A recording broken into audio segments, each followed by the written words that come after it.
जिनको मनुष्य जन्म की महत्ता का पता नहीं, जिनको मनुष्य जन्म की महत्ता का पता नहीं, वे लोग देह के मान में, देह के सुख में, देह की सुविधा में अपनी अक्ल, अपना धन, अपना सर्वस्व लुटा देते हैं।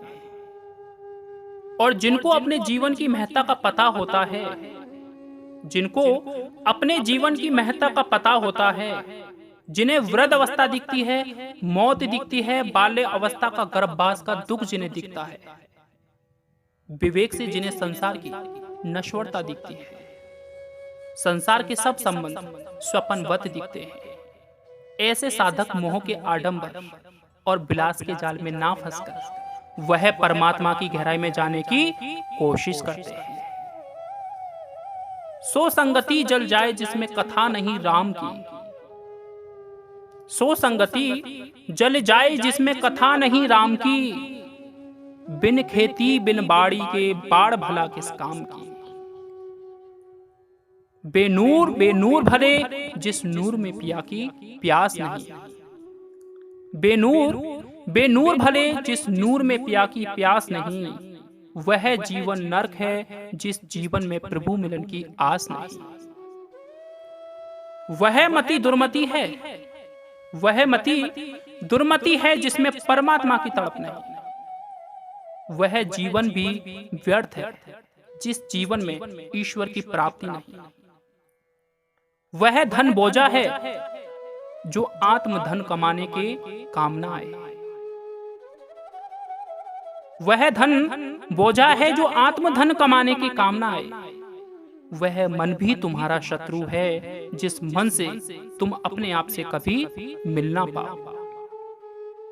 वह तन भी तुम्हारा शत्रु है, वह तन भी तुम्हारा शत्रु है जिस तन से तुम परमात्मा की ओर चल ना पाओ।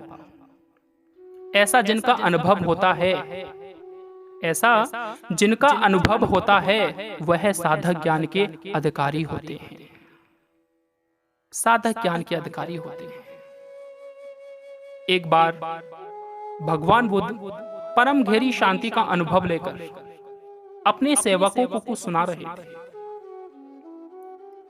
सुनाते सुनाते बुद्ध एकाएक चुप हो गए, मौन हो गए, सभा विसर्जित हो गई। किसी की हिम्मत न हुई तथागत से कारण पूछने की। समय बीतने पर जब कोई ऐसा अवसर आया, तब सेवकों ने आदर सहित प्रार्थना की और कहा, भंते, उस दिन आप गंभीर विषय बोलते बोलते अचानक चुप हो गए थे, क्या कारण था? बुद्ध ने कहा, कोई सुनने वाला नहीं था इसलिए मैं चुप हो गया था। लेकिन सेवक कहने लगे, महाराज हम तो थे, हम तो सुन रहे थे। बुद्ध कहने लगे, नहीं, मैं बहुत समय से देख रहा था। किसी का ध्यान कहीं था तो किसी का मन कहीं और था। तुम वहां नहीं थे, तुम वहां नहीं थे। आध्यात्मिक ज्ञान के लिए चित्त तब तक एकाग्र नहीं होगा जब तक शरीर की एकाग्रता सिद्ध ना हो। आप अपने तन मन को स्वस्थ रखिए। संसार का सर्वस्व लुटाने पर यदि परमात्मा मिल जाए तो सौदा सस्ता है, और अगर सारे विश्व को पाने से यदि परमात्मा का वियोग होता है तो सौदा भय का कारण है। ईश्वर के लिए जगत को छोड़ना पड़े तो छोड़ देना। ईश्वर के लिए जगत को छोड़ना पड़े तो छोड़ देना, लेकिन जगत के लिए कभी ईश्वर को मत छोड़ना। परमात्मा के लिए मित्र को छोड़ना पड़े तो छोड़ देना, लेकिन मित्रों के लिए परमात्मा को मत छोड़ना। ईश्वर के लिए प्रतिष्ठा छोड़नी पड़े तो छोड़ देना, लेकिन प्रतिष्ठा के लिए ईश्वर को मत छोड़ना। स्वास्थ्य और सौंदर्य परमात्मा के लिए भले ही छोड़ना पड़े तो छोड़ देना, लेकिन स्वास्थ्य और सौंदर्य के लिए परमात्मा को मत छोड़ना, क्योंकि एक ना एक दिन स्वास्थ्य और सौंदर्य, मित्र और सत्ता, पद और प्रतिष्ठा, ये सब प्रकृति के तनिक से झटके से छूट जाएंगे। जैसे हमारी सांस नीचे जाती है, कुछ पता नहीं वह वापस लौटकर आए भी या ना भी आए। इसीलिए तुम्हारा ध्यान हमेशा शाश्वत ईश्वर पर ही होना चाहिए। तुम्हारी मति में परमात्मा के सिवाय अन्य किसी वस्तु का मूल्य अधिक नहीं होना चाहिए। मुझे वेद पुराण कुरान से क्या, मुझे प्रेम का पाठ पढ़ा दे कोई। मुझे वेद पुराण कुरान से क्या, मुझे प्रेम का पाठ पढ़ा दे कोई। मुझे मंदिर मस्जिद जाना नहीं, मुझे प्रभु के गीत सुना दे कोई। वाकई में साधक की दृष्टि यही होती है।